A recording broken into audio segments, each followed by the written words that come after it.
അതുകൊണ്ട് ദൈവം ഇല്ല എന്നുള്ള വാക്ക് മിഥ്യയാണ്, യുക്തിവാദവും മിഥ്യയാണ്. അതേപോലെയാണ് നിരീശ്വരവാദം. ഈശ്വരനില്ല എന്ന് പറയാൻ ഒരാൾക്ക് ഈശ്വരൻ എന്ന് പറഞ്ഞപ്പോൾ ഉണ്ടു എന്നാണ് അർത്ഥം. ഇല്ലെങ്കിൽ ഒരു കാര്യം ഇല്ല ഇല്ല എന്ന് പറയില്ല. ഞങ്ങളുടെ അടുത്ത് ഒരു അമ്മാവനുണ്ടായിരുന്നു, ഈ ഒരു യുക്തിവാദി എൻ്റെ അവിടെ സംസാരിച്ചുകൊണ്ടത്. എന്ത് ചോദിച്ചാലും അവൻ പറയില്ല എന്ന്. അങ്ങനെ പുള്ളി ഓരോ കാര്യങ്ങൾ ചോദിച്ചപ്പോൾ എല്ലാത്തിനും ഇല്ല ഇല്ല ഇല്ല. ഇദ്ദേഹം ചോദിച്ചു, നിനക്ക് തന്തയുണ്ടോടാ? അവനില്ല എന്ന് പറഞ്ഞില്ല. അതാണ് ദൈവം. മനസ്സിലായോ?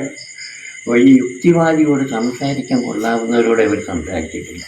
വല്ല ഉപദേശിയോടോ വല്ല വിവരമില്ലാത്തവരോട് സംസാരിച്ചില്ലവൻ വലിയ യുക്തിവാദിയാണെന്ന് പറയുക.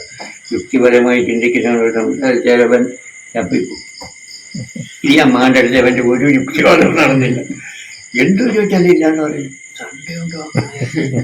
കുഞ്ഞോനെ വിളിക്കാത്ത കുഞ്ഞു, നിനക്ക് തണ്ടയുണ്ടോ? ഇല്ലെന്ന് പറയാൻ പോകും. അതാണ്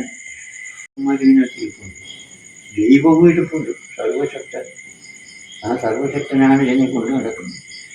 എന്തോ ഒരു സാധനയിൽ നിന്ന് ഇറങ്ങിപ്പോയോ പറയുക, അയാൾ ഓവനെ മരിച്ചുപോയി, വീട് മരിച്ചുപോയി, അങ്ങനെ മരിച്ചുപോയി, ഓവനെ മരിച്ചുപോയി. എന്തുവാണ് ആരും അറിഞ്ഞില്ല. മക്കളെ, മോനെ, മരുമോനെ, അമ്മയെ, അച്ഛനൊക്കെ വിളിച്ചുകൊണ്ട് നടന്നു.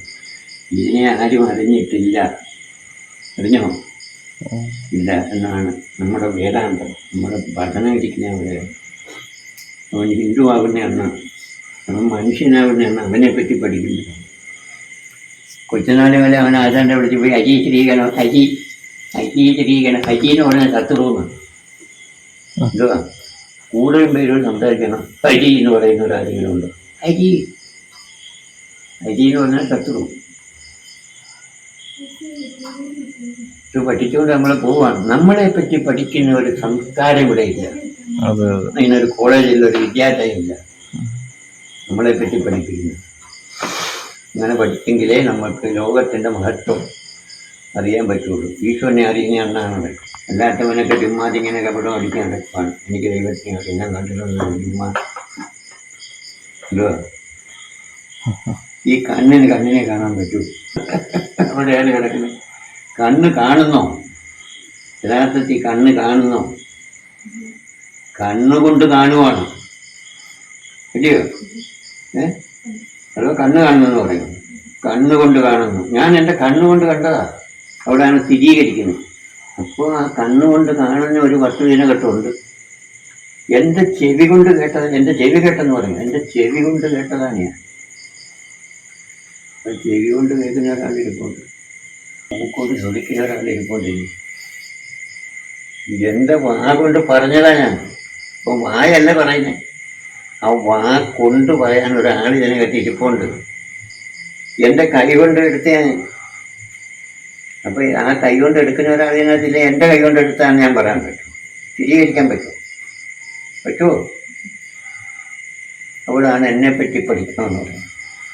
അപ്പോൾ ഈ സാധനങ്ങളൊക്കെ സ്വയം ഇതിനകത്തിരിക്കുന്ന ആ ചൈതന്യം, ആ ഈശ്വരന് ഇരുന്ന് പ്രവർത്തിക്കാനുള്ള സാധനങ്ങളാണ് ഞാൻ എൻ്റെ കണ്ണുകൊണ്ട് കണ്ടു, എൻ്റെ ചെവി കൊണ്ട് കേട്ടു. അതിനൊന്നും നിഷേധിക്കാൻ പറ്റത്തില്ല. പറ്റുമോ? എൻ്റെ കണ്ണുകൊണ്ട് കണ്ട ഒരു കാര്യത്തിൽ നിങ്ങൾക്ക് നിഷേധിക്കാൻ പറ്റുമോ? എന്തുകൊണ്ടാണ്? സത്യമാണ് ആ കാണുന്നത് ഇതിനകത്തിരുന്ന്. ബ്രഹ്മമാകുന്ന സത്യം ഇതിനകത്തിരുന്ന് ഇതിൽ കൂടെ നോക്കി കാണുമോ? എനിക്ക് കാണാനുള്ള കണ്ണ്,